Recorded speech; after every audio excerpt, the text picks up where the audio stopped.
is CGTN, China Global Television Network.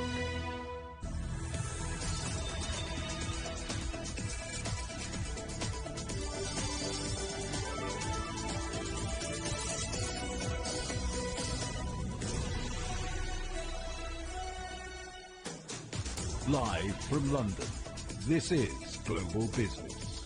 Hello, welcome to the programme. I'm Jamie Owen. And I'm Robin Dwyer. Our top stories. Let the games begin. Fireworks light up the night sky over Beijing's Bird's Nest Stadium as the 2022 Winter Olympics get underway. Our other headlines: no more NATO expansion, the joint message as China throws its weight behind Russia's security concerns in Eastern Europe. The US economy smashes expectations, adding nearly 500,000 jobs in January, despite surging COVID infections. UK Prime Minister Boris Johnson faces further difficult headlines as 5 close aides quit their jobs in number 10. And the tale of 2 dragons and a tiger, why a country on the other side of the world is minting Chinese New Year coins.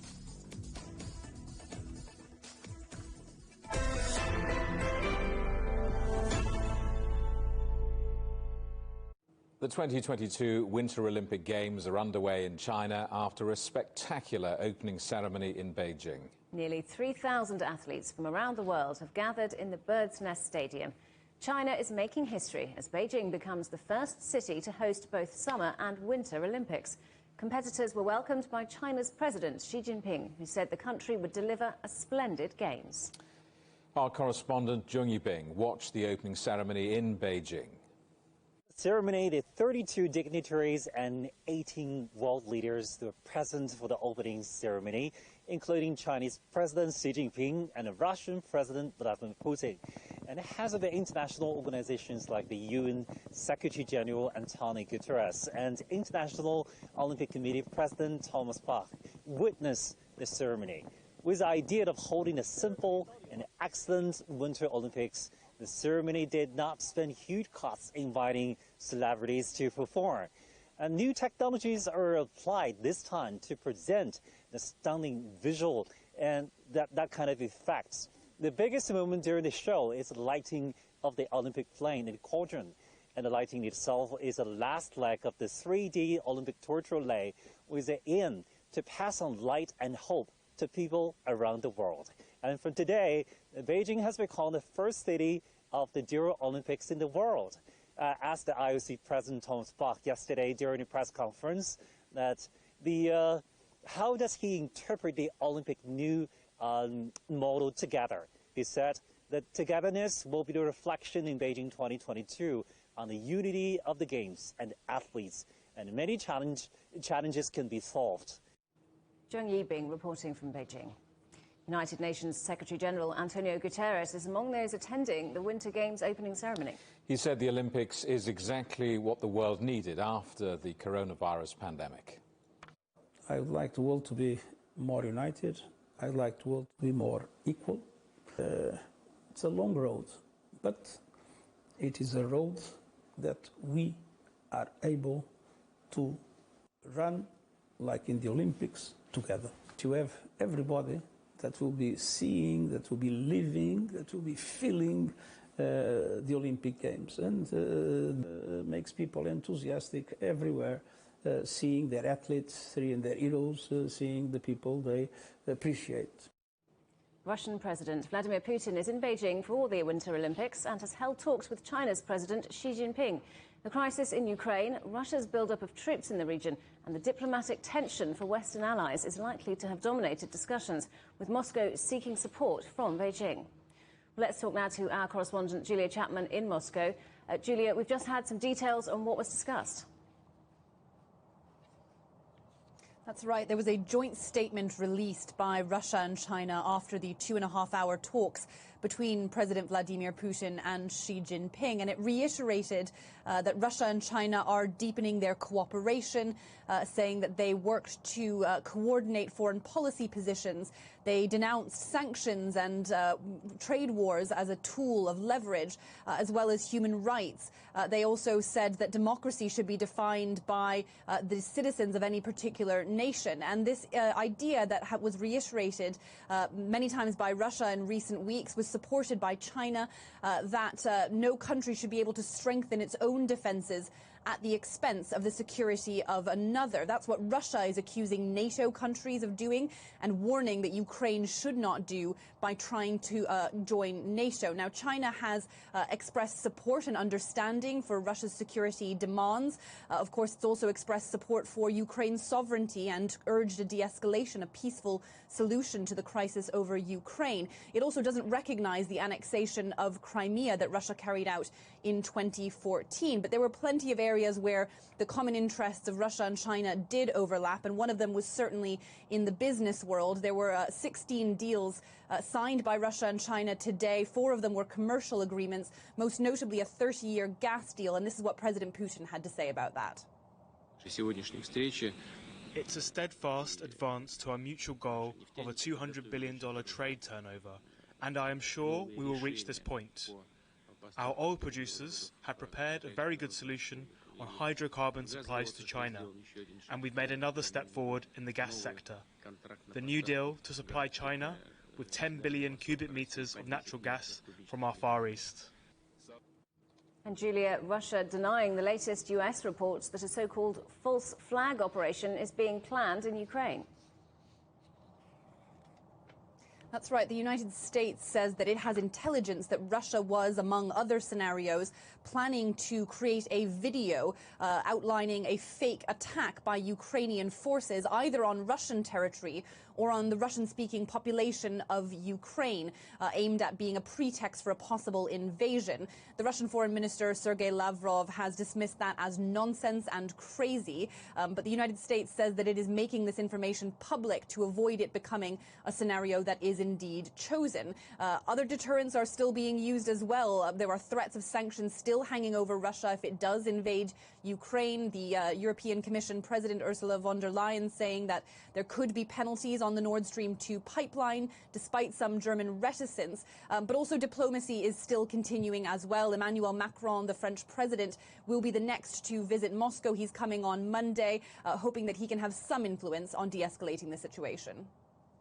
Ça dépend de l'avancée de nos discussions dans les prochaines. I don't rule out anything because I think that France's role, especially now with our presidency of the EU Council, is to try and build this common solution.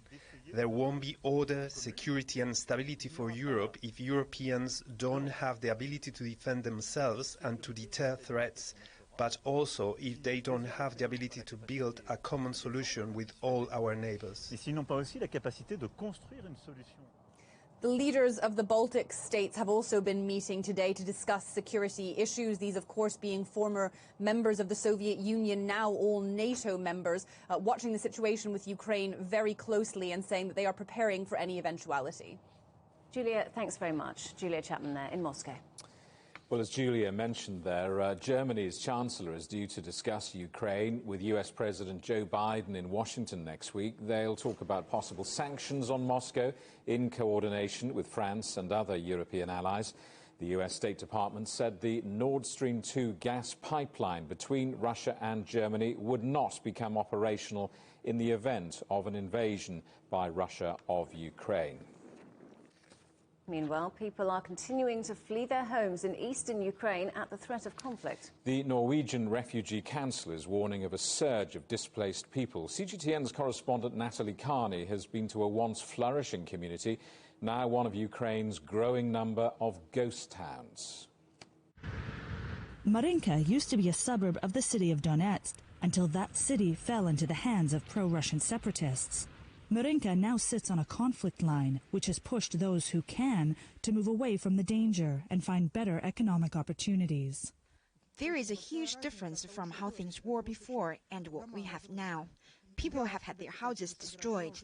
I am going to run out of here. I can't take it anymore. Alina is not alone. There are no official census figures, but residents who have stayed say there has been a dramatic shift in the population. With heavy shelling over the 8 years of war, houses have been left abandoned, schools have closed, and stores have been shut. Only a few people can be seen along the town's main road.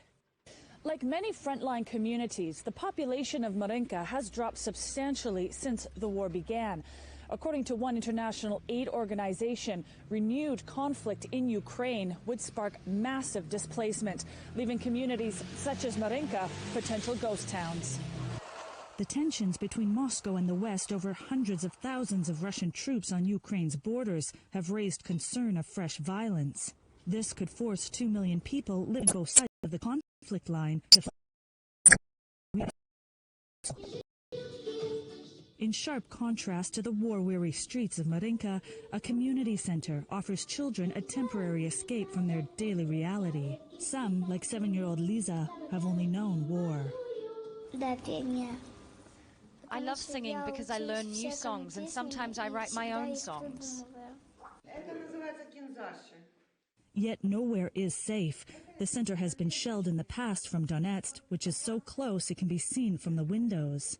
Alina has been the center's director for 20 years and has seen her town change drastically. From a town with 10,000 inhabitants, which had working factories and a wheat elevator, we now have destroyed infrastructure. There are no jobs.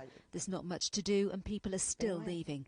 Now we have around just 4,000 people left. While diplomatic discussions to try and ease tensions continue in the capital, Kyiv, those living on the front lines are paying the highest price. Natalie Carney, CGTN, Marinka, East Ukraine. Oil prices are trading at their highest levels in over 7 years, with Brent crude hitting $92 a barrel. The rise has intensified the energy crunch, driving up inflation, squeezing household budgets and boosting oil producers' earnings. Cyber attacks have been reported at a number of European oil transport and storage companies. IT systems have been disrupted at depots in Germany, Belgium and the Netherlands. So far, the incidents are not thought to have significantly affected oil or gas flows in Europe. British drivers may have to pay road taxes according to how many miles they drive to make up a $47 billion shortfall expected from the move to electric cars. That's the warning from the UK Parliament's Transport Committee, which wants a new road pricing scheme to replace current diesel and petrol taxes. It says zero-emission vehicles shouldn't mean zero tax revenue. You're watching CGTN. Still ahead, we'll take you to New York next, where the US has some good jobs news and amazing Amazon also celebrating.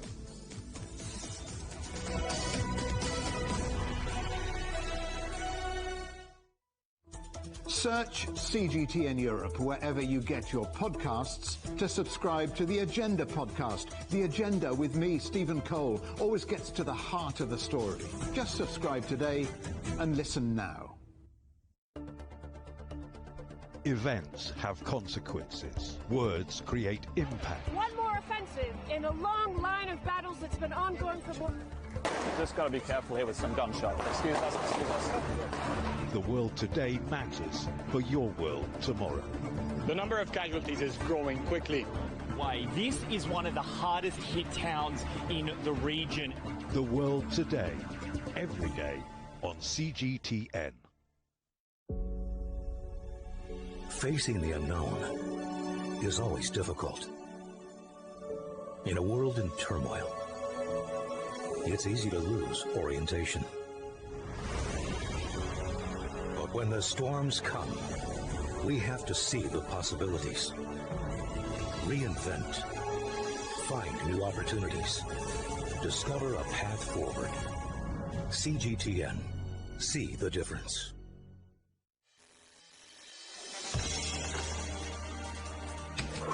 The world has changed under the pressure of the pandemic. For many of us, life is returning to some kind of normal.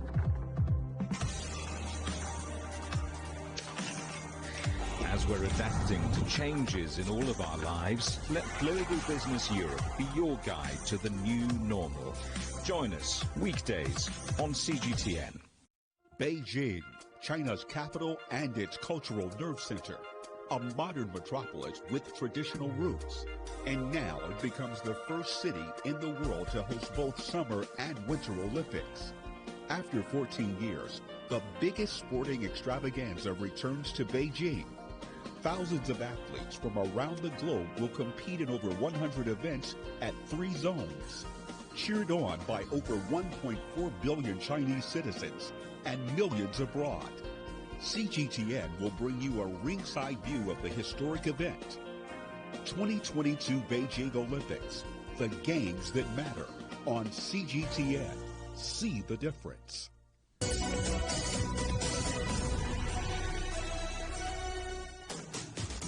Welcome back to Global Business Europe. In the United States, unexpectedly robust jobs data has taken economists by surprise. This comes as the country deals with surging levels of infections from the Omicron variant of coronavirus. Let's talk to our correspondent, John Terrett in New York.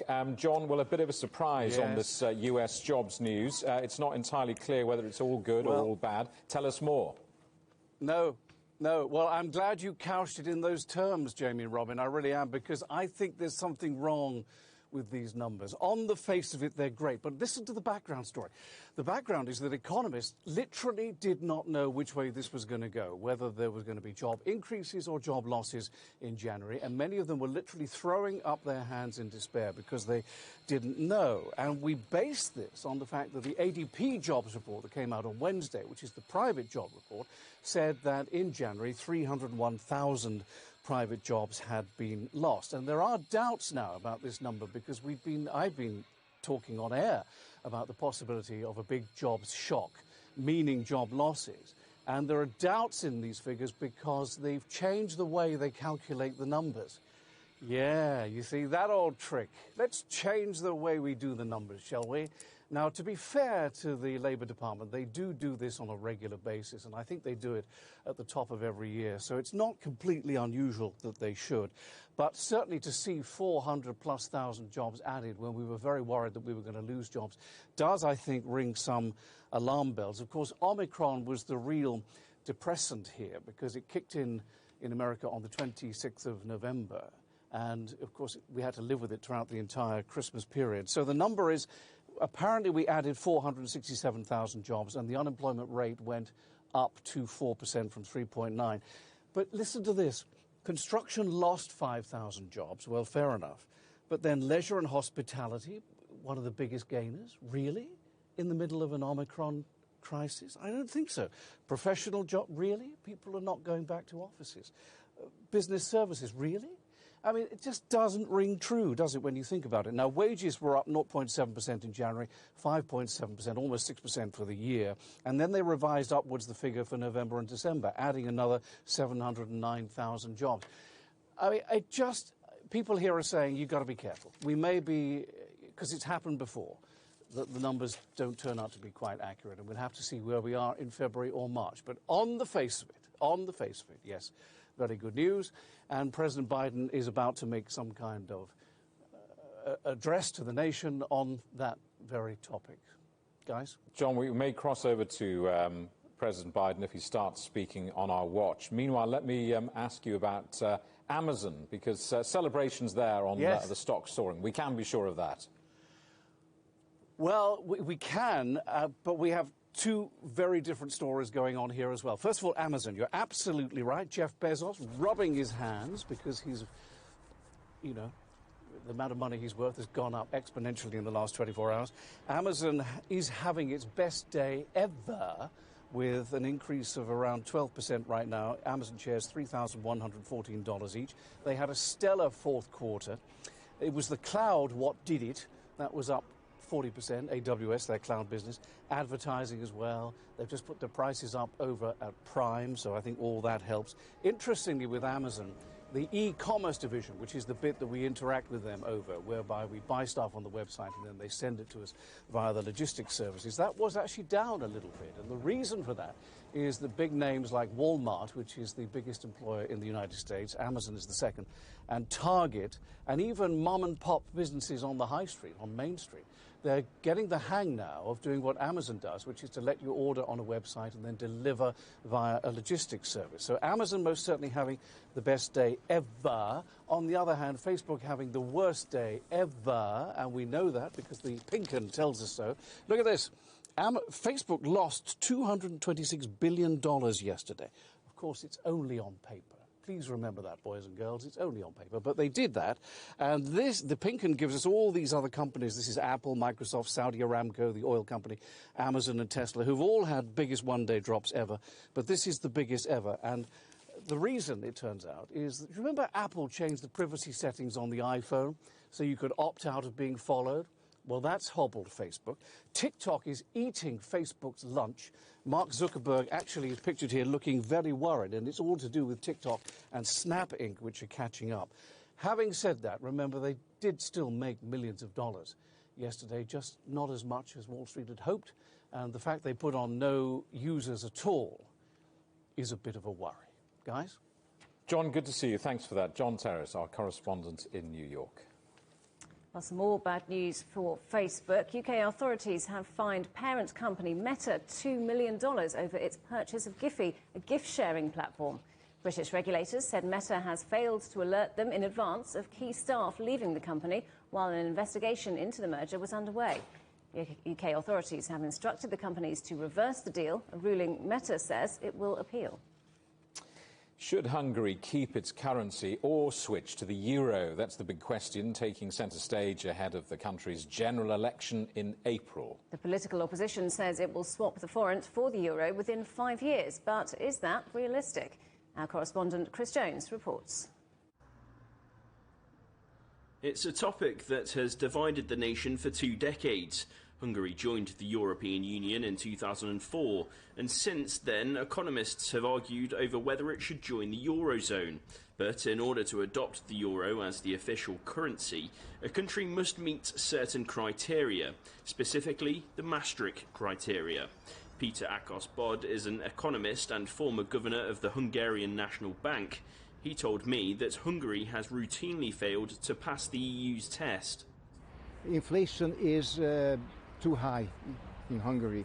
Deficit is too high. The national debt is also too high. So right now, Hungary is not in a position to enter the Eurozone. Countries must not exceed 1.5% of the third best performing EU country in terms of inflation.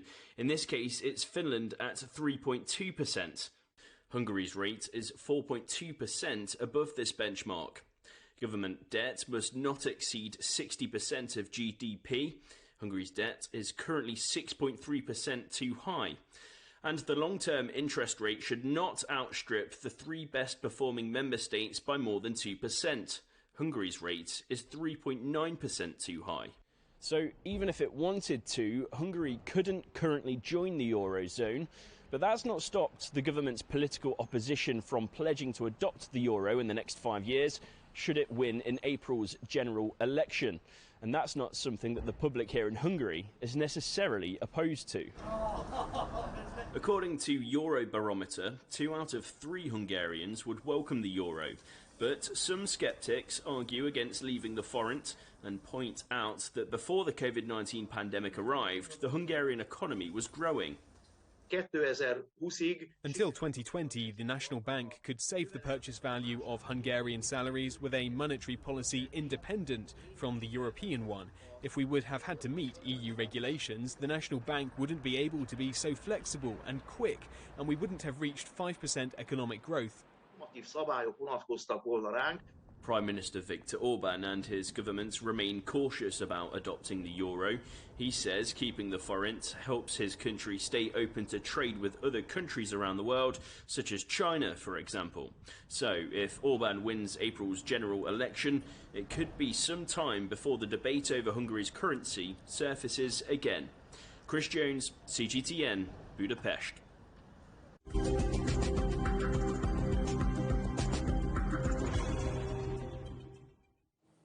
first national COVID vaccine mandate in the European Union has come into force in Austria. All citizens aged 18 and over will need to be fully vaccinated or face fines of up to $4,000.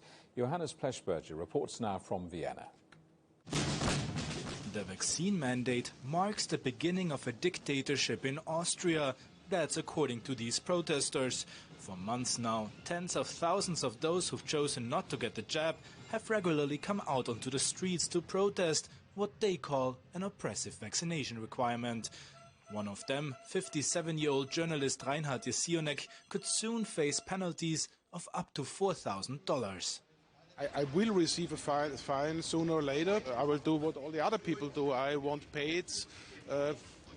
We will see. I will go to a lawyer and we'll go through all this thing. But paying for a lawyer might not even be necessary. The right-wing Freedom Party, the main opposition to the Austrian government, is offering to help the roughly 1.5 million affected citizens avoid the fines. I want to give them a solid, serious and an easy-to-understand guide so that they can appeal against the penalty notice. Fines for the unvaccinated will not be issued immediately. First, the government is sending a letter to all residents informing them of the new mandate. Then, from mid-March, the police carry out checks in public areas and, if necessary, impose the penalties. The pandemic is not yet over. We see Omicron behaving differently, but we cannot yet predict what will happen in the fall. That's why vaccination continues to be so important. However, for some, the mandatory vaccine measures don't go far enough, as it will not be enforced in the workplace. I believe that enforcing a vaccine mandate for specific workers' groups might make more sense, as it also has shown to be more effective. According to a yet-to-be-published study by the University of Vienna, around 15% of demonstrators advocate violent resistance of the vaccine mandate. To some extent, it's understandable that there is a potential for violence in these protesters, because they fear for their lives, they fear for the lives of their children, because they're wrongly informed that the vaccines would be unsafe and that it might kill them. Because of the potential for violence, Austria's Secret Service is reported to be keeping a very close eye on the demonstrations. Around 30% of Austrians have not yet been fully vaccinated. No one else has the right to decide about their bodies, activists say. That's why they will continue to fight against mandatory vaccination in the streets, on the internet and in the courtroom. Johannes Pleschberger, CGTN, Vienna.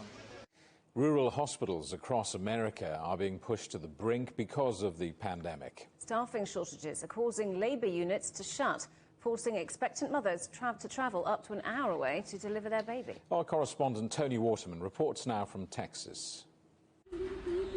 Baby Carolina is just minutes old. Her dad, utterly enraptured, too emotional, he says, to speak on camera. With her full head of hair and expressive smirk, Carolina is the latest addition to the Hereford, Texas community, one of about 30 babies delivered at the regional medical center every month. But lately, this rural hospital has been forced to close its labor and delivery unit on an almost weekly basis. There just aren't enough nurses to keep it open. You know, we've got a state-of-the-art unit. We've got great doctors. But again, nurses are the life and soul of the hospital. And we've been short part of the week and have had to go on, what we call diversion. Diversion, says hospital CEO Jeff Barnhart, means a woman in labor will be transferred to the nearest hospital, 50 miles away in Amarillo. If there's not enough time, mom and baby head to the ER, where there's no guarantee that a specially trained labor and delivery nurse is on duty. The most important thing about their training is that they can identify when something's going wrong, if it looks like the mother might need a C-section, or if the baby is in a position where the cord is being compressed. Chief Nurse Candace Smith worries that the nursing shortage, coupled with a recent surge in patient numbers, could impact overall care at the hospital. For every nurse pulled into the labor room, there's one less on the floor for other patients. Everyone does their very best to make sure that the quality does not slip, but there are days that it does. How does that make you feel? Sad. What's happening here at Hereford Regional isn't an isolated problem. In a recent survey by the health advisory firm the Chartist Group, 99% of the rural hospitals surveyed said they were experiencing staffing shortages, with nurses being the hardest vacancy to fill. Pandemic burnout, low pay, and early retirement are just some of the factors feeding into the nursing shortage in America's rural hospitals. Experts say most facilities are now operating at minimum staffing levels, while some are suspending services altogether.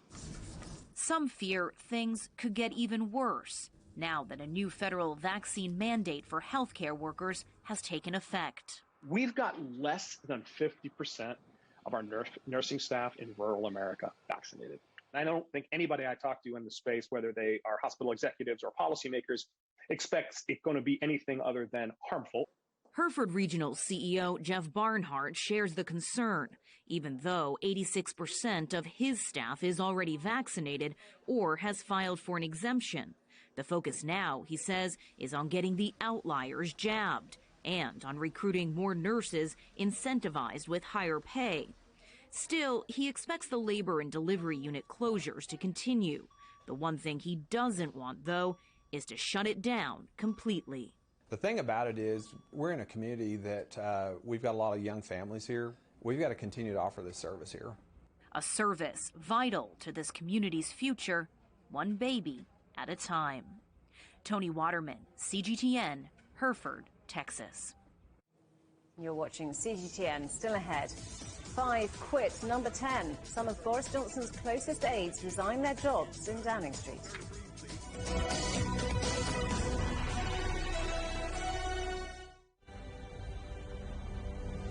It is now important that all of us in Europe act very swiftly. Fines for the non-vaccinated will most likely be between $1,000 and $4,000. The new Omicron variant circulating in southern Africa. The financial markets have also reacted badly to the news. Growing dissatisfaction with the way the Dutch government is handling the pandemic. Cancelling the city's main public Christmas markets for the second year in a row. Protests and riots by those opposed to restrictions and vaccinations. There is no room for complacency in this ongoing battle against COVID. On the agenda with me, Stephen Cole, we look up into space. We look down into data. We look at debt. We look at politics. We look at opioids, climate change. We look at all the issues that really matter around the world. But you matter too. We want to tell the stories you want to see and hear about. Make it your agenda.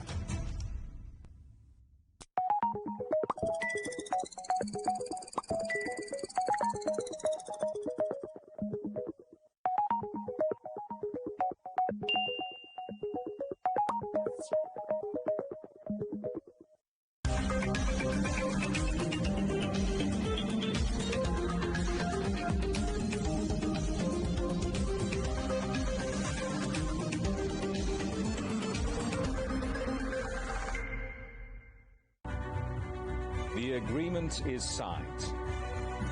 But what is the real deal now the UK has left the EU? For trade, for business, for the city, for ordinary people. Make sense of Brexit with CGTN.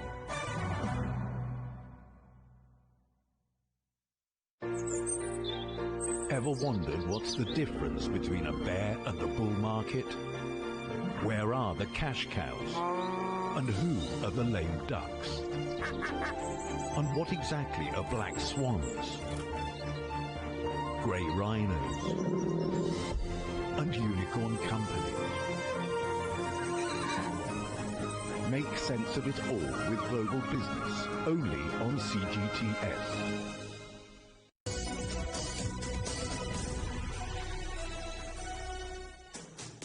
Hello, welcome back to Global Business Europe with Jamie Owen and Robin Dwyer. Our top stories. Let the games begin. President Xi Jinping extends a warm welcome to athletes from around the world as the 2022 Winter Olympics get underway. No more NATO expansion, a joint message as China throws its weight behind Russia's security concerns in Eastern Europe. UK Prime Minister Boris Johnson has claimed he's in control of Downing Street, despite a raft of staff resignations. 5 aides have quit in 24 hours. The political turmoil follows a series of revelations about illegal government parties during lockdown. Well, let's talk now to our correspondent, Nuid Jabakal in Westminster. So, Nuid, what's behind these resignations? Well, Robin, the first one that kicked this all off about 24 hours ago, Munira Mirza, may be the most significant. She was the head of policy at Downing Street, a very close senior aide of the Prime Minister, by his side for almost 15 years, even when he was mayor of this city, London. She said she decided to quit because of allegations he made, false claims here in Parliament against the leader of opposition, Keir Starmer, leader of the Labour Party, when he said that it was his fault that Jimmy Savile was not prosecuted. That's a notorious sex offender here in the UK who's since died. And following that, a few hours later, Jack Doyle, the head of communications, director of communications at Downing Street, decided that he was leaving. His resignation, he said, was something that was long in the plans, and that he was always looking to leave after spending 2 years at number 10. And that seemed to be it, bad enough for the Prime Minister, but a few hours later there were 2 more resignations. Dan Rosenfield, perhaps the most controversial figure in Downing Street, the Chief of Staff, responsible essentially for staff in Downing Street. He said he was resigning, and I think there'll be a lot of Conservative members of Parliament, lawmakers, who will be happy to see the back of him. Many think that getting rid of him may be something that boosts Boris Johnson's chances of controlling his office. And then lastly, there was Martin Reynolds as well. His name may be familiar to some viewers because he was Boris Johnson's principal private secretary, again a senior civil servant and a close aide of his, and his name might be infamous now because he sent around an email inviting more than 100 staff to a Bring Your Own Booze party, which the Prime Minister attended. Now, that Partygate scandal is key in all of this because these 3 who left last night, the 3 men, were all key figures in the Partygate scandal in some sense. And what the messaging from number 10 is today is that they left by mutual agreement. The Prime Minister spoke to them and they were essentially told that they had to leave Downing Street. What Boris Johnson is hoping is that may be able to help him draw a line under this issue, although the fact that there's still a police investigation ongoing into 12 incidents around alleged parties and alleged gatherings at Downing Street during lockdown suggests that that's going to be a difficult thing to do. And then today, on Friday, there was one more resignation. Elena Narozansky, an education policy advisor, and again a key member of the inner circle of advisors in Downing Street. She's decided to leave her role. No indication about what it was, but she was a close worker with Munira Mirza, so there is an indication. Downing Street has said that those 2 were unexpected, essentially. And the key question now is if there'll be more to come. Some left on their own accord, some seem to be pushed. If there's more to come, then that could be further damaging for the Prime Minister. So, Nui, do these resignations mean that the Prime Minister is even more at risk? Well, I mean, if you look at any leader anywhere in the world, if their inner circle, key members decide to leave, whoever that leader is, it's going to have a big, significant impact. If 5 of them decide to do it in less than 24 hours, you bet that's going to make waves in the political scene here, and that has done in Westminster.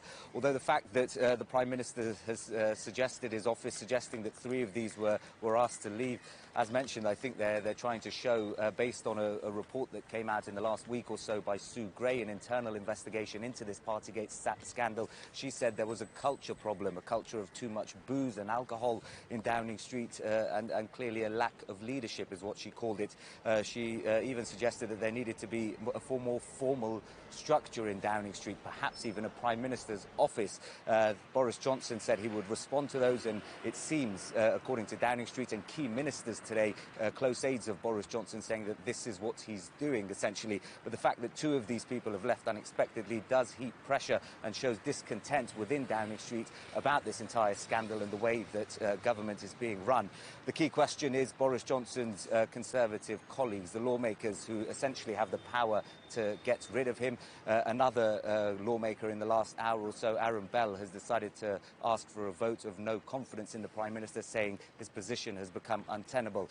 As we understand, that takes it to around 20. The figure needed for a vote of no confidence will be 54. That's about 15% of the 360 Conservative MPs or members of Parliament. So still a way off from that, and perhaps potentially Boris Johnson does win that. But I think the sense here among lawmakers is that whatever's happening in Downing Street, it doesn't look too good for the party. But I think a lot of Conservative MPs, at least, will be waiting for that police investigation before they decide if it's time to push Mr. Johnson. Nurija Barkal in Westminster, thank you. Well, let's talk to Tim Bale, Professor of Politics at Queen Mary University of London. Tim, welcome. No one outside of Downing Street will have heard of these 5 aides who quit. For Boris Johnson, how much is this a chance for a reboot, or is it the end of days? Well, I think many people will have heard of Munira Mirza because she has been by Boris Johnson's side politically for well over a decade. And she was actually quite instrumental in writing the Conservative Party's manifesto for the 2019 general election. She's also seen as someone who was pushing the Prime Minister towards a so-called culture war agenda, the war on woke, as it's sometimes called, all things politically correct. So losing her, I think, probably will be a blow for Johnson. The other 3, I think, as your correspondent said, they were slightly more predictable resignations, and they are, to some extent, I think, more replaceable than Munira Mirza. This isn't the end of Boris Johnson's woes, is it, though? We have that Metropolitan Police investigation to come into those illegal lockdown parties, and then the local election results coming up in May. It all piles up the pressure. There's no sign of any good times over the coming weeks, is there? No, it is difficult to see what exactly Boris Johnson can do to make things better for himself. A reorganisation of the staff within Downing Street really isn't going to cut it for voters. It might reassure some Conservative MPs, but voters, I think, have already made up their mind about so-called Partygate and are really just waiting for the police investigation and perhaps Sue Gray's full report to drop before they have the...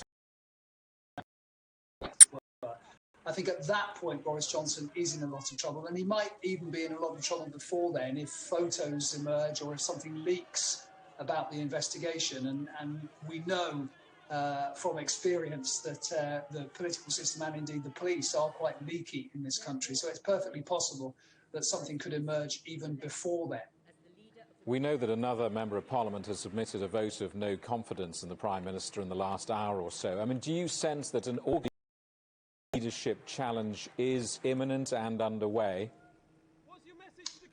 I don't think so at the moment. It's difficult to tell, impossible to tell actually how many letters have gone in. I think many Conservative MPs are slightly worried about the possibility that if they do trigger a confidence vote too early, in other words, before the police investigation, before Sue Gray's report has come out, then Boris Johnson has a better chance of surviving that no confidence vote. And after all, you're only going to want to trigger one if you want to get rid of the Prime Minister. So it may be that people who want rid of Boris Johnson are actually keeping their powder dry, not sending in letters and waiting until the police investigation or the report comes out. Some of them may even be waiting for the May local elections, but I suspect actually that is unlikely to be the point of no return. It's rather more advisable, I think, for MPs to look at the national polls, which at the moment are absolutely terrible for Boris Johnson, and they're not very good for the Conservative Party either. The Labour Party, the opposition party, seems to have gone into a reasonable, sustainable mid-term lead, and I think that is going to make some Conservative MPs, certainly those sitting in marginal seats, worry about whether Boris Johnson is the man to lead them into the next election, even though he led them to such a great victory back in 2019. Is the ruling Conservative Party's difficulty simply that it can't easily agree on a successor to Boris Johnson? That is always an issue when you're thinking about replacing a leader. There are a number of plausible candidates, it has to be said. The Chancellor, the Finance Minister, Rishi Sunak seems to be the front runner. There's also the Foreign Secretary Liz Truss, who would like to have a go. And there are some cabinet ministers and one or two previous ministers who I think would go into the running and would stand a reasonable chance. I'm not so sure that actually the lack of an obvious successor will prevent the Conservative Party getting rid of Boris Johnson. It's fine to say the devil you know, but if the devil you know is leading you to a probable defeat, then I think most MPs would rather try anything if they thought it might help. Professor Tim Bale at Queen Mary University in London, thank you very much. And the British Prime Minister has joined trades unions in criticising the boss of the central bank after he advised workers not to request a pay increase to help ease inflation pressures. Bank of England Governor Andrew Bailey said moderation was needed in wage talks between employers and staff. It comes after rises in the cost of living hit a 30-year high in December. Unions described the remarks as a joke. Boris Johnson's spokesman said the Prime Minister backed a high-growth, high-wage economy. Now, living in a disused power station might not sound that appealing, but investors have been flocking to the newly transformed Battersea power station in London. The regeneration project has taken nearly a decade and cost billions of dollars.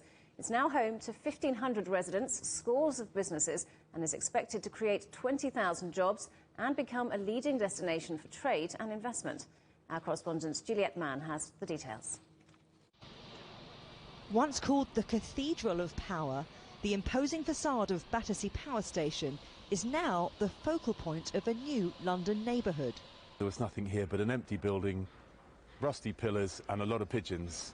We've turned it around. We're creating a wonderful new place for London, a wonderful new place for the country. The area has been transformed with residential, retail and leisure facilities across a 42-acre site that's steeped in history. The power station was once Europe's largest brick building, and its original purpose was to generate energy by burning coal, supplying up to a fifth of London's electricity. It's such an iconic building, even making it into music's Hall of Fame on the cover of Pink Floyd's Animal album. The lights were switched off 30 years ago, and this industrial landmark lay dormant until finally clever planning, partnerships and a consortium of investors from the UK and Malaysia built it back. Value-wise, north of $15 billion of gross development value.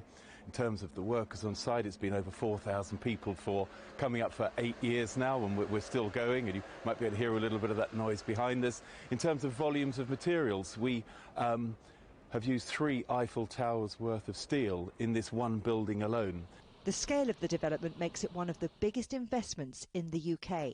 And while the vision for community has been a core focus of the project, the finish is very high-end. It just so happens I'm in the market for a property, so let's take a look around this show home. Wow, well, it's got the heritage brickwork, high-end finish, and check out that river view. This apartment's on the market for $5 million, although you can snap up a studio for $1 million. That's out of my price bracket. So who is buying? Around 65% of purchasers are UK residents. The rest are from overseas, notably China. It is a mixed-use development with the largest retail development in central London today. It also has the offices where Apple have taken over 50,000 square meters of office here. So all of that is very enticing for the Asian investors, and they get it. More Chinese investors are choosing the UK for their money, building a portfolio of UK businesses and property worth almost $183 billion. Even Brexit and COVID-19, 2 major economic shocks, have not deterred Chinese interest in the UK. An international property portal recorded a 213% increase in inquiries for UK property from China. And London continues to build momentum with an influx of foreign investment at the top end of the property market, not just here on London's riverside. Analysts say the capital looks set to enjoy a sustained level of house price growth well into 2022. Juliette Mann, CGTN, London. India's official COVID death toll has passed 500,000 people. Cases have jumped because of the highly infectious Omicron variant, although daily numbers have begun to fall. But analysts think inadequate reporting and limited communication in rural areas means the real figure is higher. Last year, a US research group estimated 3 to 4 million people in India have died of coronavirus. Concern over COVID-19 is growing in tsunami-hit Tonga. One new case has been recorded, adding to the 5 from earlier this week. Meanwhile, neighbouring Pacific Islands are seeing thousands of infections. They are some of the last places in the world to be hit by the pandemic. This comes as Tongans try to recover from a deadly volcanic eruption and tsunami, which devastated homes and infrastructure. Hong Kong plans to roll out rapid antigen tests for COVID to all of its residents. It's trying to control a new outbreak with 131 cases reported. Schools, gyms and pubs are closed, and civil servants are being required to work from home. Canada's Prime Minister Justin Trudeau has ruled out sending in the military to remove protesters demonstrating against the country's vaccine mandate. There's been anger from city residents over the blockade. Police said Canada's military might be needed over concerns some protesters may be armed. Demonstrators are calling for an end to a federal vaccine mandate for cross-border truckers. A hearing in the trial of Myanmar's ousted leader Aung San Suu Kyi has been postponed. It was requested by her doctors, who said she was unwell. The 76-year-old is on trial on more than a dozen charges, including corruption, fraud and bribery. She's previously protested her innocence. You're watching CGTN. Still ahead. A tale of 2 dragons and a tiger. Why a country on the other side of the world is minting Chinese New Year coins.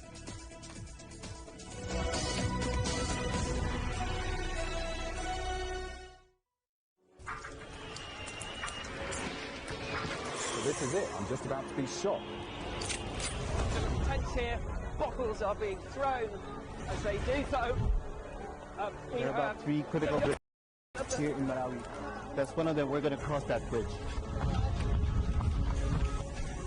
As you can see behind me, police forces who are replying with gas. Gas just came in. Tear gas. So it's all begun now. Divisions leading the charge into West Mosul have brought us here.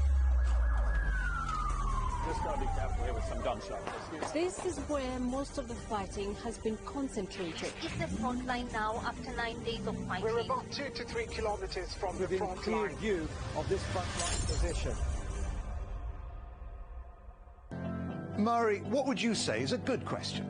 Stephen, I'd say it's one where there's always more than one answer. The Answers Project is a new podcast series from CGTN Europe. With me, Stephen Cole. And me, Mari Beveridge. In each episode, we'll take a complex question. And with the help of some of the world's foremost experts, shine light on some of the answers. So join us for The Answers Project. Available wherever you get your podcasts. This week on Razor, manufacturing mini human hearts, and Neil Cairns meets the Cambridge scientists who are using magic tricks to help test perception in birds. Corvids use intricate techniques or tactics of deception which resemble some of the tactics that we do. So they're doing magic with their mates? They do a slide of beef, if you will.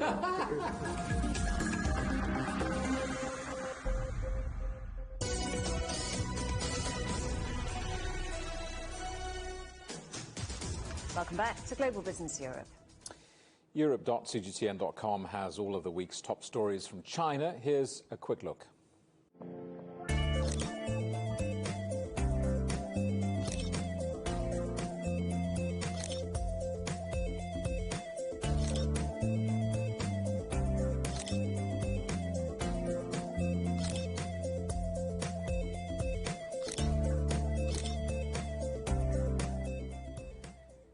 All that and more at cgtn.com. 2 ancient cultures, both known as the home of the dragon, have joined forces to commemorate the Year of the Tiger. In Wales, the UK's Royal Mint has produced its largest gold coin to celebrate the Chinese New Year. Our correspondent Sun Lan has the story. This is the Royal Mint's latest offering to mark the Chinese New Year. Made from 8 kilograms of gold, this glittery coin is the Royal Mint's heaviest so far in its Lunar New Year collection. We were inspired by the Chinese culture that number 8 is one of the luckiest numbers. We also knew that the number 8 was linked to wealth and prosperity. This one-off gold coin is the newest addition to a series of collectibles that started from 2014. Inspired by the Chinese tradition of giving red envelopes containing money during Spring Festival, the Royal Mint decided to honor that custom. And it was essentially inspired by combining dual cultures, so combining the cultures of some ancient Chinese traditions and combining the cultures of the original British craftsmanship of the Royal Mint. Over the past few years, this edition, featuring the 12 animals in the Chinese zodiac cycle, has become a collector's favorite and has been eagerly anticipated each year. Designer David Lawrence worked closely with the Chinese community in the UK to make sure the depiction of the tiger is in keeping with the tradition, appearing charming but not too aggressive. And a close inspection of the coin reveals an extra feature in the design. What you'll see is there is an additional Chinese character on the tiger's forehead, which we know at the Royal Mint and we researched actually originates from how the Chinese character resembles the stripes of the tiger's head. That character means king in Chinese. In the Chinese zodiac cycle, the tiger comes third in the circle of animals, but is considered the king. People born in the year of tiger are believed to be brave, confident, and natural leaders. Perhaps no surprise then that Britain's Queen Elizabeth II, whose portrait embellishes the other side of the coin, was also born in one of those years. As the Chinese New Year roars in, the Royal Mint hopes the coin will herald good fortune for all.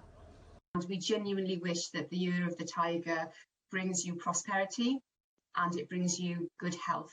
The British coin maker expects their 8-kilogram gold piece to fetch 6 figures from potential buyers. But for those who can't splash that much cash, different editions in the series are also available, although these are selling fast. Sun Lan, CGTN, London. The headlines again. President Xi Jinping extends a warm welcome to athletes as the 2022 Winter Olympics get underway. No more NATO expansion, a joint message as China throws its weight behind Russia's security concerns in Eastern Europe. And UK Prime Minister Boris Johnson faces further challenges to his leadership as 5 close aides quit their jobs in Number 10. That's it for Global Business Europe. Thanks for watching. More on all of our stories at europe.cgtn.com, and do follow CGTN Europe on Twitter, Facebook and Instagram. We're on smart TV apps, Roku, Apple TV, Amazon Fire and Android TV, YouTube and Dailymotion, CGTN.com and the CGTN app, and in the UK on Freeview. We will leave you with the Winter Olympic Games opening ceremony in Beijing, but from all of the team in London, it's goodbye. Goodbye.